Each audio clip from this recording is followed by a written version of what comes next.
còn anh lúc này để anh có nơi tựa vào.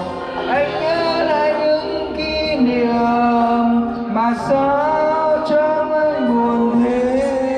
Anh nghe cơn gió đang về như em gần kề bên anh. Anh đưa đôi mắt anh tìm nhưng không thấy em ở đây.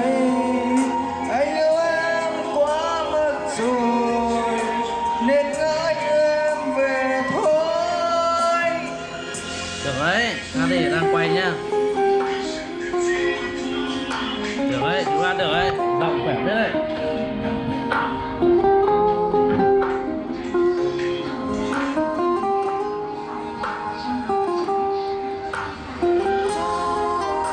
Được đấy, hay đấy.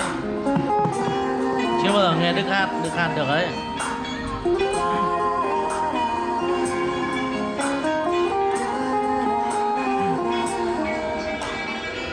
Anh bỗng thấy nhớ em nhiều.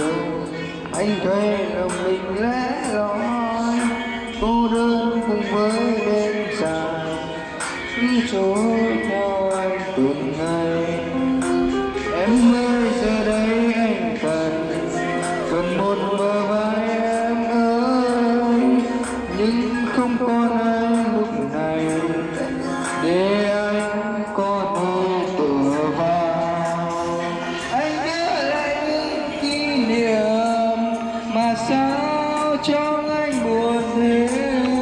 Anh nghe cơn gió đang về như em gần kề bên anh. Anh đưa đôi mắt anh tìm nhưng không thấy em ở đây. Anh yêu em quá mất rồi nên ngỡ như em về thôi. Anh nhớ lại những kỷ niệm mà sao trong anh buồn thế. Anh nghe cơn gió đang về như em gần kề bên anh.